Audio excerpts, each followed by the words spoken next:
Okay, hello dear friends, good morning, such a beautiful, beautiful morning. It's time to do some math. And here we have a rational function. We need to identify all its important, such as wholes, intercepts, asymptotes. We will get to it later, but first we will see. When we see this function, cool down and think about what we can do with it. We will notice the leading coefficient of the numerator, leading coefficient of denominator, and the quotient, which the quotient is the final deciding point.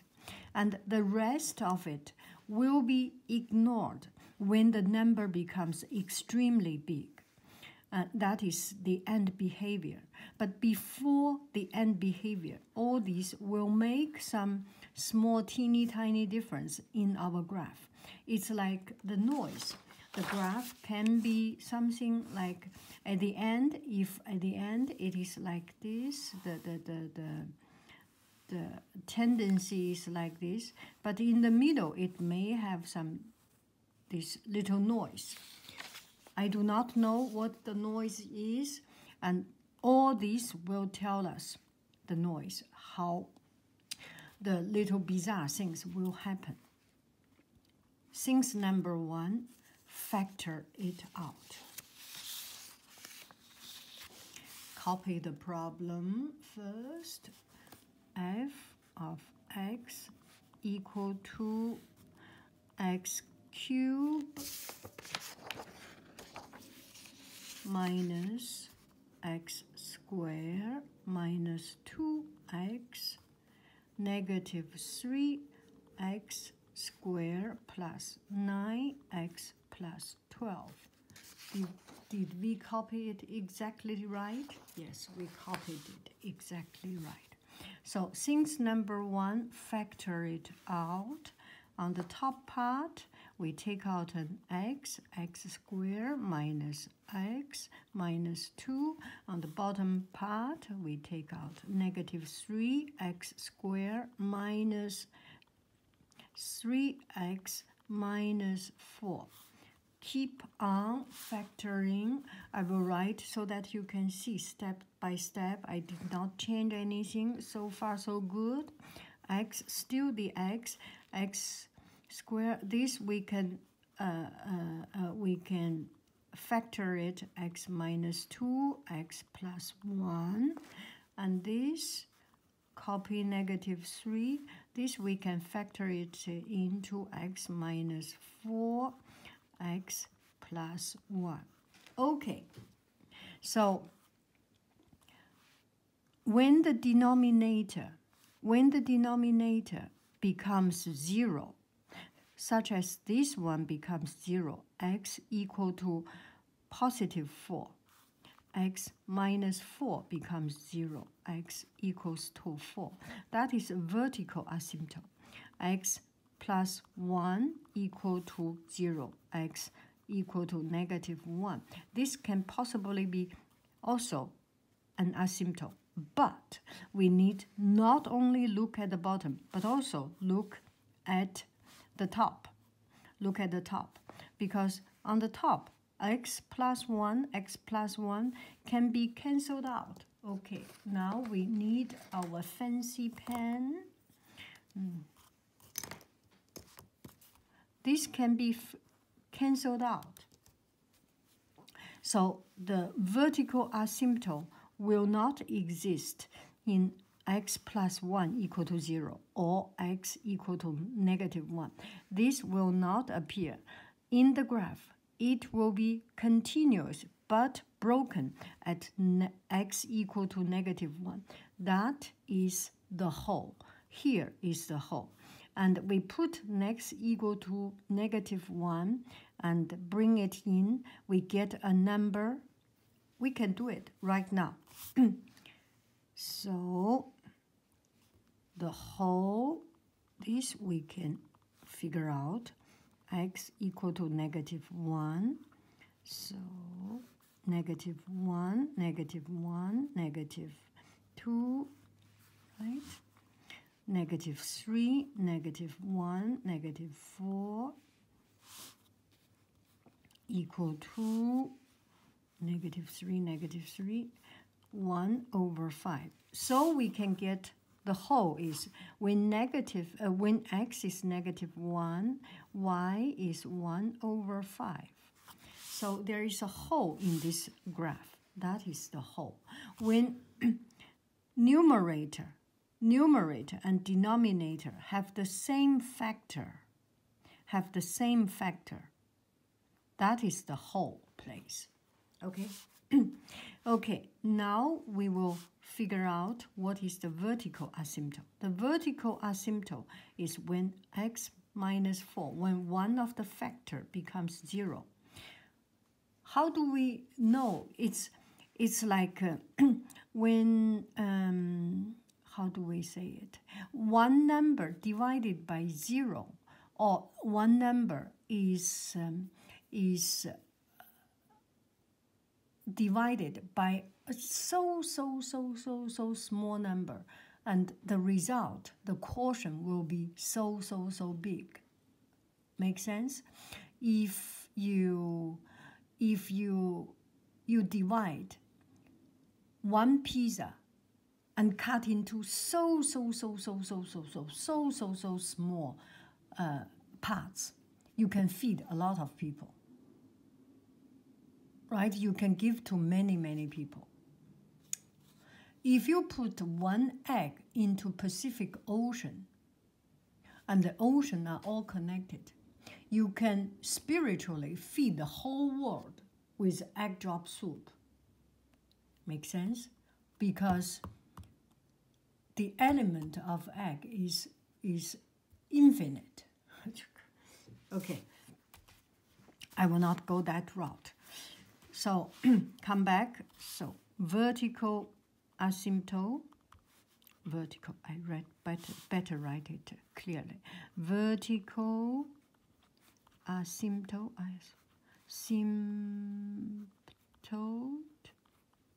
is x equal to positive 4. X equal to positive 4. Okay, now we will see this graph when the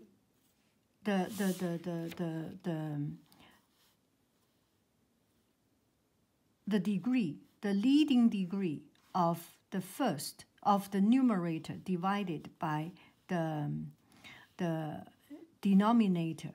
What is the result? Because when the number becomes extremely big, all these can be ignored. This can be ignored. We will only see this part. So fx, when x goes to extremely big, equal to what? X cubed divided -3 x squared equal to -1/3 x. And this is an oblique asymptote. This is an oblique asymptote. And at this time, I will say something. When it depends on the degree of the leading degree of numerator and denominator. If it is the same, it's a vertical asymptote because you get the result. For example, x squared minus -4x squared equal to -1/4. So it's x equal to negative. So it's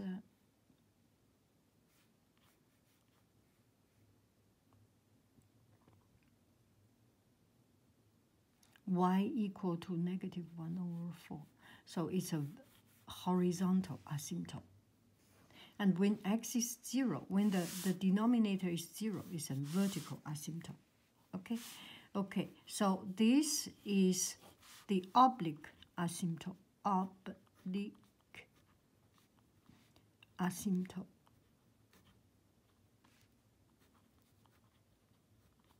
Only one. Y equal to -1/3. x. So this is the oblique asymptote. Virtually, it's something like low and to that direction, low and to this direction, because it's the coefficient is the absolute value is slower, is smaller than 1, so it's short and fat. Just remember, a fashion model, tall and thin makes more money, and short and fat makes less money. So this is smaller than 1, so it's short and fat. Okay, and because it's negative, so it's this direction. This is oblique asymptote. Now, intercept. When x is 0, y is 0. When x is positive 2, y is 0. The upper part is 0. Yeah. X equal to 0, y equal to 0. So 0, 0. X equal to 2, y is 0. So 2, 0. So intercepts.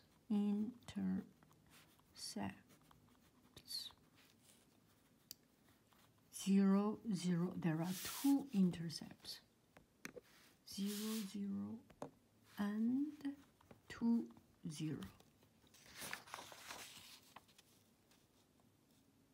Okay, now we will analyze the end behavior. So this is a function. To make it simple, I will copy the fraction function.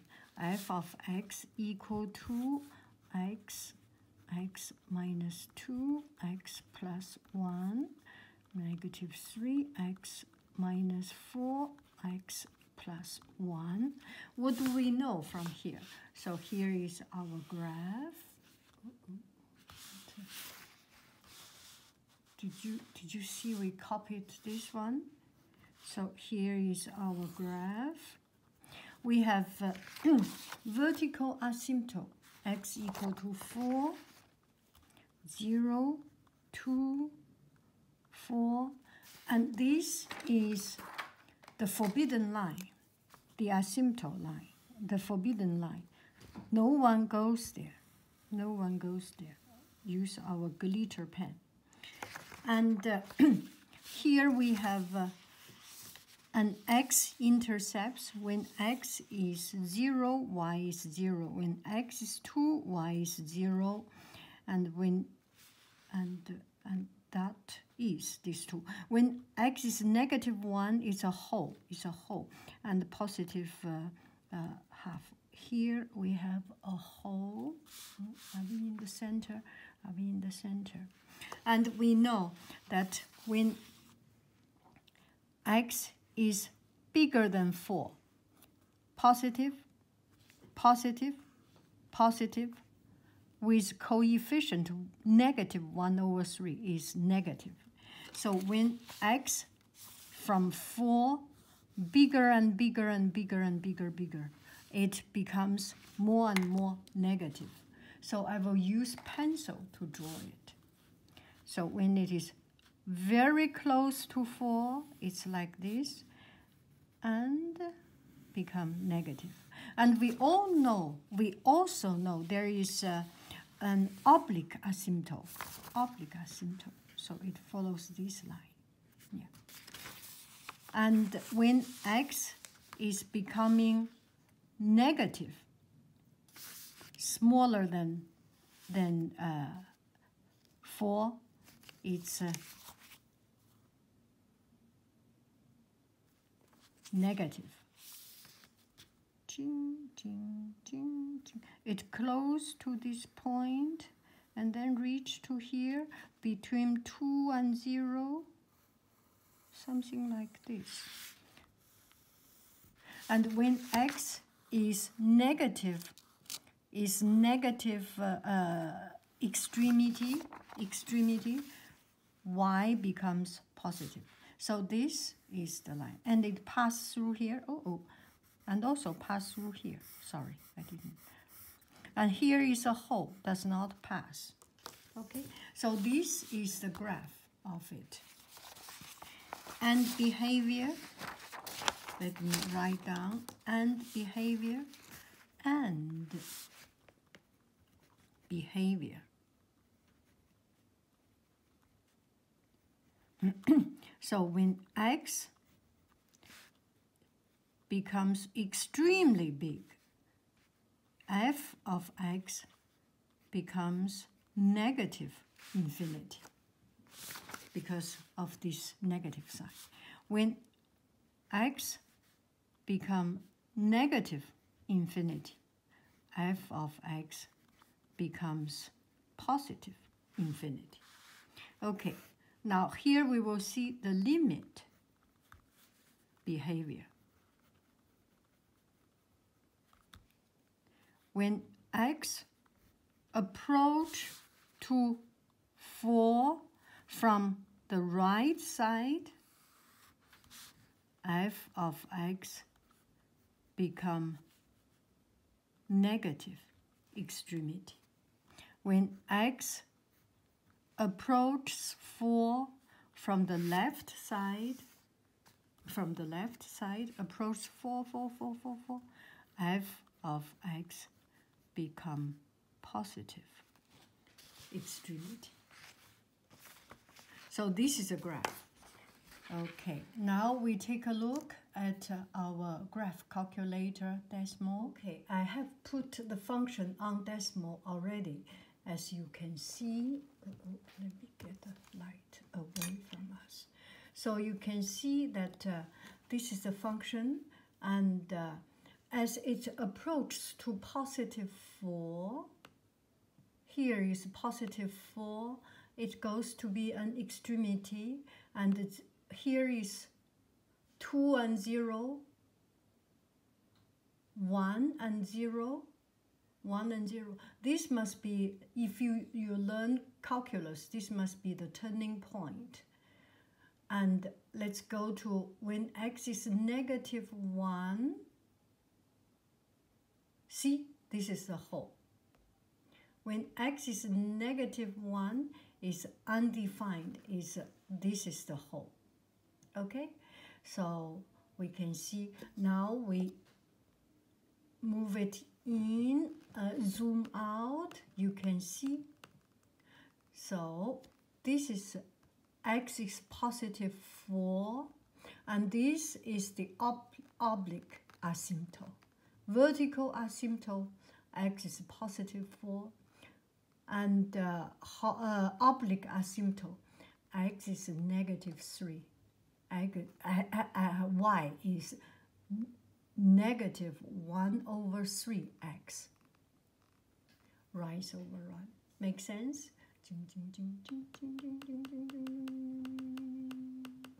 Okay.